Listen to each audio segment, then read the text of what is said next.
What's good, people? Welcome back to the channel. It's a new month, so you know it's time for my new NBA tier rankings, and the entire league has been flipped over its head due to the trade deadline last week with all the moves that have been made. And this second half of the season is going to be something crazy to see which teams finally make the playoffs. If you see my last month's NBA tier rankings, go ahead and check them out. And if you have, then you know the tiers. My teams that are contenders, teams that are missing something, teams that are sleepers, teams that I feel like are playing teams, question marks, and a few teams that are a few pieces away. Oh, and the Wembanyama sweepstakes teams. So your season's over. You need to go watch draft highlights. Like it's done. Wembanyama. Go, yeah. But that's besides the point. Let's get right into it with the first team, the Milwaukee Bucks.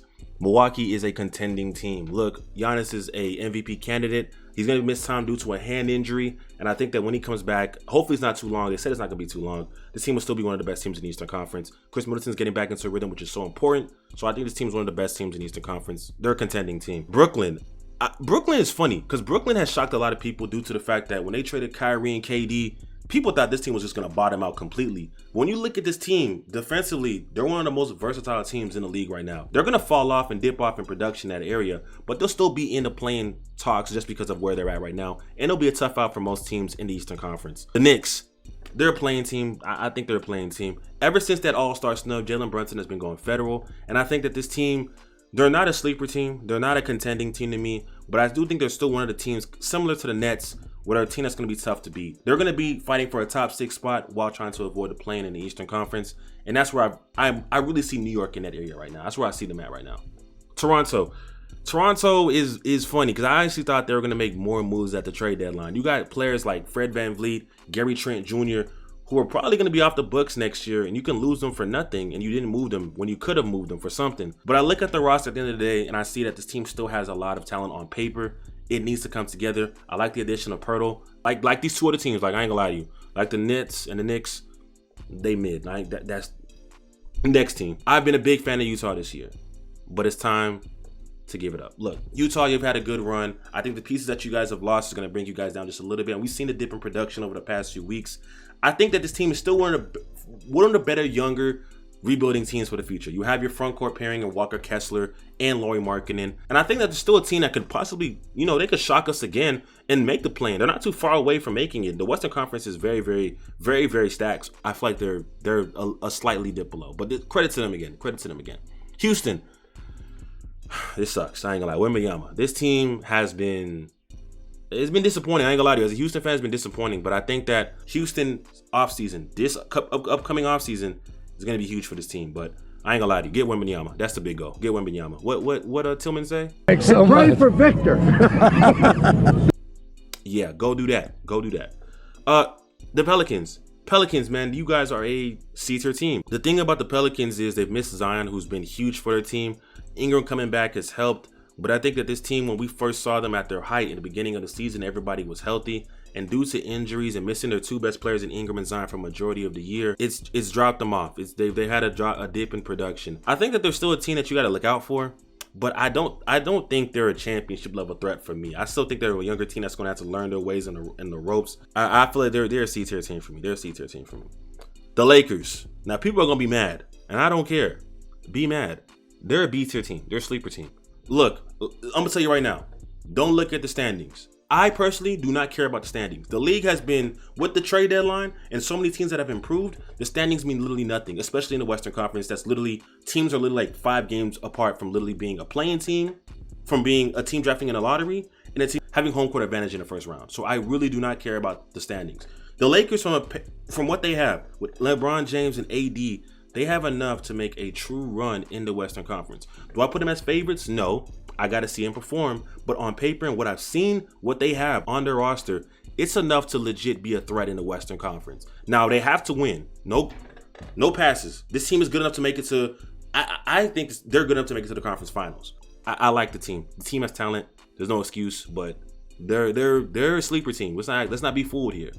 Chicago's a disappointing team. And I know they're in the same tier as Utah, a few moves away. They are a few moves away. I'm surprised they made no moves at the trade deadline. Their best move is adding Patrick Beverley, who they brought in to motivate a group of veteran players. Chicago, y'all boys are down bad. Y'all need MJ back. I don't know what this is, bro. This ain't it, bro. Like, y'all need a ghost of MJ back in y'all locker room, because this ain't it. Chicago's down bad, and I think the only move that you guys can really do this year is somehow make it into the play-in, but you guys are 0-7 over the last 7 games. So Chicago's not a good team, bro. It's disappointing. It's disappointing. I ain't gonna lie, it's disappointing to say the least.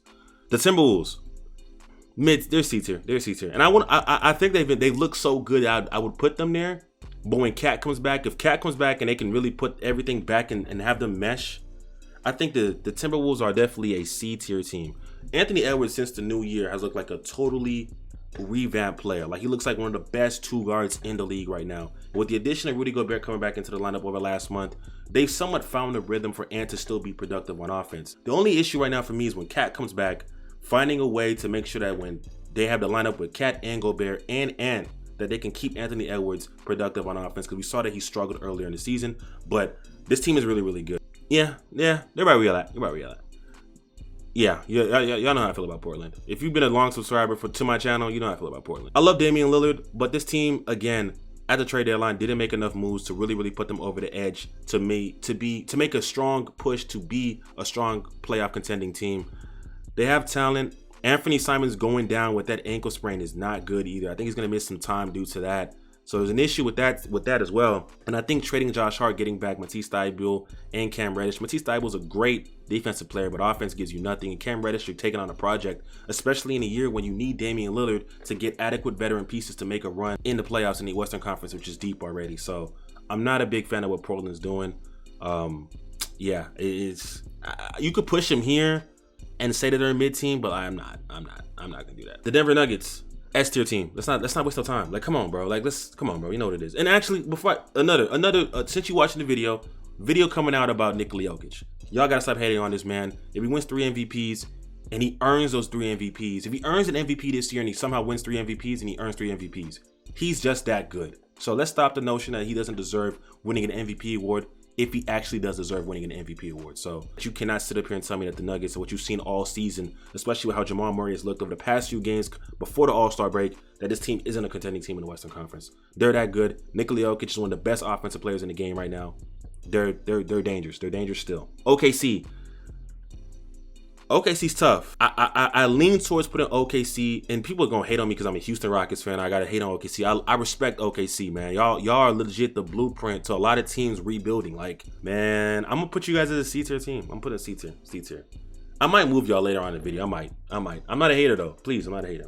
Memphis is missing something, and I'll tell you what they're missing. Steven Adams. Don't click off. I know you want to click off, but just please hear me out. Memphis is still one of the best teams in the Western Conference. I know people keep saying Ja's not fine in the West. Look, they're still one of the better teams in the Western Conference. And I think picking up Luke Kennard, a sniper from deep, will help their half-court offense. What they're missing in the half-court offense, too, is Steven Adams.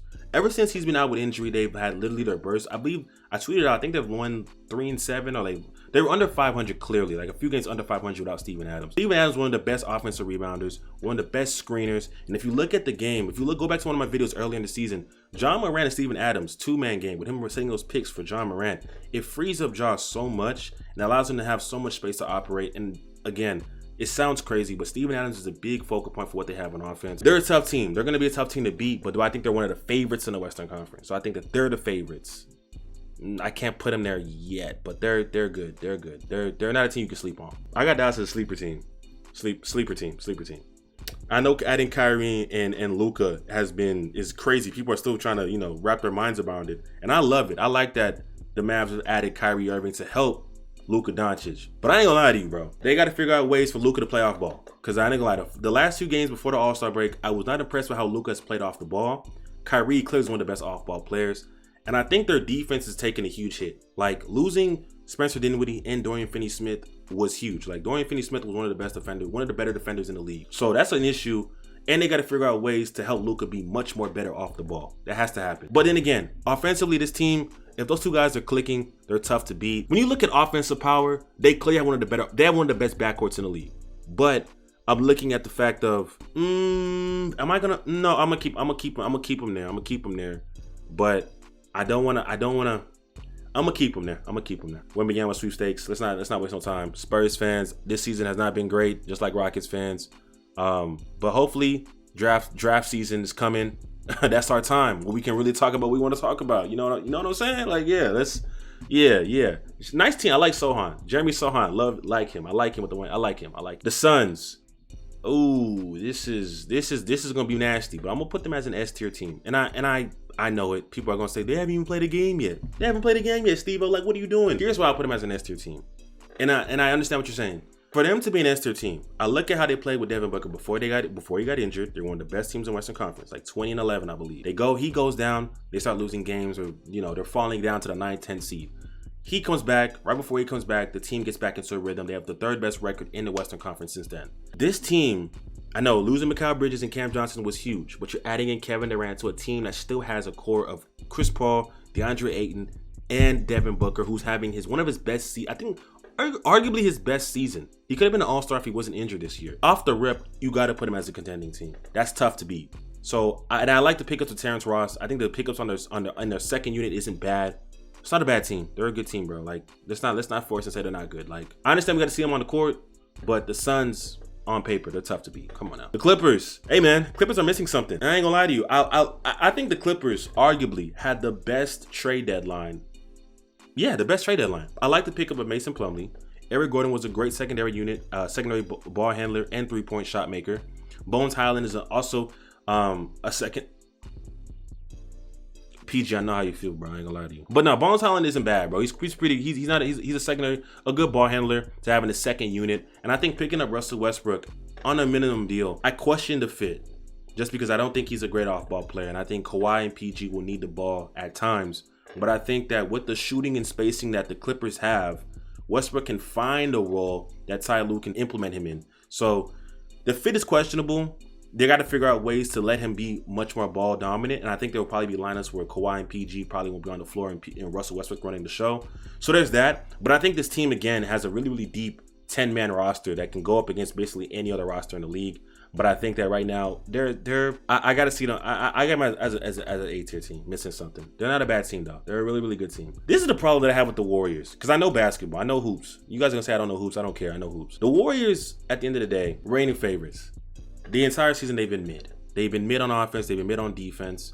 It's basically they've been mid. I'll tell you right now, I cannot sit up here and put the Warriors as a play-in question mark team. They're going to be in the playoffs. I think that the first half, they've been mid the entire season. They've been mid the entire season on offense and on defense. I think that they've had issues primarily beginning of the season trying to implement younger guys like Wiseman, who they traded, and trying to get guys into a rhythm. And they've suffered due to that, due to lineups, guys getting injured as well. But I think that when Steph comes back, this team has seen improvements from Kuminga. Adding in Gary Payton II is a big plus to their defense. And I think the one question mark that I have with this team is on the defensive side is just size. I think they need to pick up they should have got a guy like Kevin Love, who's now in the Miami Heat. Getting a guy like Nerlens Noel. I think that, again, in a playoff setting too, the Warriors offense is one of the best offenses in the playoffs compared to anybody else's offense. You could argue some offenses are better too, but the fact that they don't need one guy to just literally carry them. We'll see how that goes, but I have them as a sleeper team. I can't sleep on the Warriors, bro. Let's not do that again. Detroit is a welcome to the teams in Texas. I ain't gonna lie to you. Like, we're Wembanyama. Kate Cunningham being injured, we know what it is. You just picked up RJ Hampton in the buyout market, so congrats to you guys. But yeah, come on, bro. Like, we watching Wembanyama and Scoot Henderson highlights. Let's not waste our time. Sacramento is a sleeper team, bro. I'm sorry. If people are gonna be mad, I like the beam, bro. I said De'Aaron Fox and Sabonis should be all-stars, and both of them are all-stars. So congrats to them. But with how well the Western Conference is and how deep they are, I think the Sacramento Kings, one of the better offenses in the league. They're one of the best offenses due to Sabonis and Fox and the three-point shooting on that team. My main question mark with the Kings is their defense. Out of all the top offensive teams in the league, they have one of the poorest defensive ratings in the league as well amongst those top teams. So I just don't think that their defense is shored up enough to really put them as a missing something as an A-tier team. I still think they can make a run in the playoffs. Who knows if they get a good matchup. Like, their offense is still, they have a high-powered offense. But they're a B-tier team to me. I got them as a B-tier team. Cleveland is an A-tier team to me, bro. I think that when you look at the Eastern Conference, there's three teams that you look at. The Sixers, the Bucks, and the Celtics. People don't talk about the Cavs. Now, the Cavs aren't too far away, and I think that the Cavs have had some ups and downs here and there, but they have one of the better defensive ratings over the past 15 games. Their offense is still high-powered with the fact that you have Darius Garland averaging 21 and 8, Donovan Mitchell, who was having one of his best offensive seasons. Do I think that? Yeah, I like Cleveland. I like Cleveland, especially in the Eastern Conference. They're not a bad team. I like them. Their defense, they're one of the better defensive units in the league due to having Evan Mobley and Jared Allen. So Cleveland's an okay team. I like them. They're an A-tier team. Boston is an S-tier team. Let's not waste no time. Like, they're an S-tier team. We've seen what they can do with their second unit. I think that the second unit of how good they played with Grant Williams, Malcolm Brogdon, like they have a really, really good second unit along with their first unit with Jaylen Brown and Jason Tatum, who we all know. Marcus Smart's not even playing games yet due to an injury. When he comes back, that team gets deeper. I think you could arguably say they're the favorites to win a championship this year, and that's fine. But again, they're one of the better teams in the Eastern Conference, and I think there's nothing to argue about. Like they're just that good. The Sixers. Hey man, the Sixers fool me sometimes, man. But over the last since the new year and over the last 15 games, they've been one of the better teams in the Eastern Conference. I'm gonna put them as a contending team. So I have 3 contending teams in the Eastern Conference: Boston, Milwaukee, and Philadelphia. Philadelphia is a good team. I know people talk about the fact that he's not the same prime Harden, but he has literally that secondary role, that playmaking role that the Sixers need. He has that. They have that. I like the team. I think people keep questioning to see if this offense can stay stagnant in the playoffs, which would be a huge question mark because I know it's a little bit, at times it looks really, really rough watching the Sixers games. People keep questioning to see if Embiid can have a good playoff run. That's true. Embiid does need a good playoff run. Like he's had some questionable ones, but the big issue in the Eastern Conference is Boston, Milwaukee, and Philadelphia. I think whoever gets that number 1 seed, having to only play one of these 2 guys, having only played them once, will be huge. So I don't know. We'll see. But I think that they played well enough to be they're a contending team. They're one of the best teams in the NBA right now. The Charlotte Hornets. Welcome to the Wembanyama sweepstakes. I made a video from the very beginning of the year. Go get LaMelo some adequate star talent, and a draft is where you need to go do that. I ain't gonna lie to you. So, yeah. Welcome to the sweepstakes. Hopefully y'all get somebody good. So yeah. The Washington Wizards. Washington's a few pieces away, but they've actually performed pretty well over the last few games. Like, I believe they're the 9th seed right now. They're fighting for a play-in spot. I thought they were going to pick up Russell Westbrook at first, which would have been a really, really good pickup for them. But they're a mid-team, bro. I'm putting them as a decent team. Yeah, I ain't gonna lie. Wizards, I ain't really rocking with y'all. Nah. Yeah, I'll keep them there. Like, they've had some good stretches. The Wizards have had some good stretches where they've been clicking. So I'll keep them where they're at. The Magic are a few pieces away. Now, to be fair, they're still fighting to get Wembanyama. Like, clearly they're not going to make the playoffs this year. But I do want to say they're a few pieces away. I like what I've seen from their young core. Depending on how the Bulls go, how Bulls pick turns out to, they could have 2 top 10 picks in this upcoming draft with cap space. So the Magic are in a really, really good position. And we got to give credit to the young players that have played well. So Franz Wagner, especially, and Paolo Banchero. Those 2 guys. You talk about guys having 2 front court wings that can play well. There's a team up in Boston who has one. I'm not saying they're gonna be that, but they played well, so give them their props. Miami's, bro. I'm not gonna lie. I think Miami's a sleeper team. They just picked up Kevin Love. I feel like they fall into the tier of mid. The tier of mid. Now Bam's an all-star. Jimmy's an all-star. Jimmy was playing like an all-star. Yeah, I think Miami hasn't really separated themselves from the pack. Like they're above 500. So yeah, they're not a horrible team. I think adding Kevin Love is going to help them, but I don't think they've really separated themselves from the pack from everybody else. So that could change once the season resumes again. But I'm gonna keep them where they're at. Let's go with the Atlanta Hawks, bruv. Atlanta just fired their coach. They said he's gone. Pack them up. Get them out of here. Nate McMillan, hit the road. They've been a disappointment this year. They have been a disappointment from what we've seen from Atlanta over the past 2 years. I feel like Atlanta falls into the pack of mid. They're a playing team. Like Atlanta started off the season really, really, really bad. And they started to pick it up and then pick up some steam. And then they just fall on their face again. Atlanta, you're a C-tier team. I ain't gonna lie to you. I'm keeping you right there. And lastly, the Pacers, I got you guys as a few pieces away. Now I'll give you guys props to Tyrese Halliburton hitting his all-star appearance, first all-star appearance. I called it back one of my first videos this season. I said he's playing good basketball. And again, you guys are definitely probably going to be in the Wembanyama sweepstakes just by default of missing the playoffs. But I think the future is bright for this team. Really, really bright. Get a top pick. You still got one of the best young playmakers in Tyrese Halliburton. You have picks coming in. This team is good. But, amongst the entire conference in the East, I don't think you guys are like one of the better teams. So yeah, you're a few pieces away. So yeah, but that concludes my rankings. I'm not gonna lie to you. I'm gonna be honest with you. I'm gonna preface this again. The NBA, the standings, a lot is going on due to the trade deadline, due to the fact that a lot of teams have improved. The entire second half of the season is going to be a completely different season. It's going to be a race to see who can finally make the playoffs. And I think the last day, we're actually going to figure out who, that day we'll have to find out who makes the playoffs. Like, we won't know until literally the last buzzer of the last game. So that's interesting to me. That's going to be fun. If you enjoyed the video, leave a like, subscribe to the channel. I might do some more face cam ranking videos. I might even start some live streams. Who knows? I don't know. But, you know, if you enjoyed the video, again, show some love. Turn your post notification bell on so you never miss a video. And until next time, stay on beat.